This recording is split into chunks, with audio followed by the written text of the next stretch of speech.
I ask that everyone remain prepared and vigilant through this storm series, and I implore you to take these warnings seriously.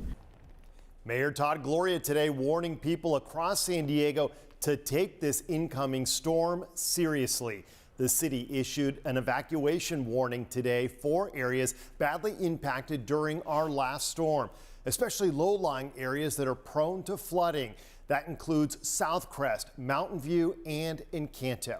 Good evening and thanks for joining us tonight. I'm Steve Price. And I'm Kirsten Holmes. The evacuation warning is part of the city's effort to get ready for the storm. San Diego will also have help from the state if needed. Earlier today, Governor Gavin Newsom proclaimed a state of emergency for the entire county, as well as 7 other counties across the state of California. Some of the resources available to communities that may need it include help from the National Guard and unemployment benefits.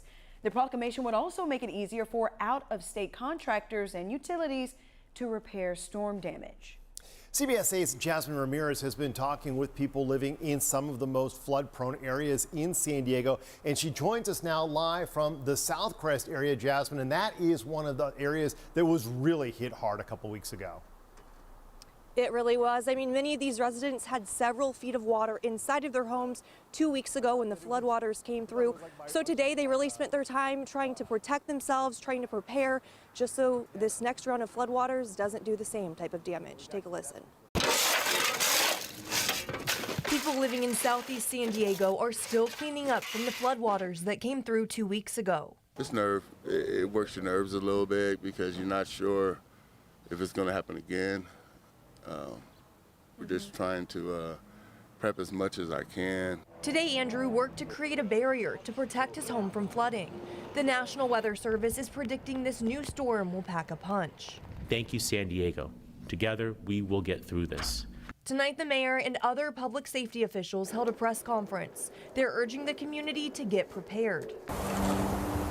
Portions of the city will have periods of high wind gusts up to 30 miles per hour into early this week. We ask the public to stay on alert. They say some areas of San Diego could get half an inch of rain per hour. There will be extra firefighters, lifeguards, and dispatchers on duty, along with 8 swiftwater rescue teams. A shelter is open at the Balboa Park Gym, and a hotel is providing temporary shelter to some flood victims. The city says it cleaned out more than 4 miles of channels. Last Thursday, ahead of that storm, we asked the public to avoid any kind of outside activities that were not necessary. And I want to ask that again. We saw very few rescues. We saw very few calls for service, and that was because you heeded to those requests. And again, public safety officials just want everyone to stay prepared and avoid driving or going out if you don't have to. Back to you all in the studio.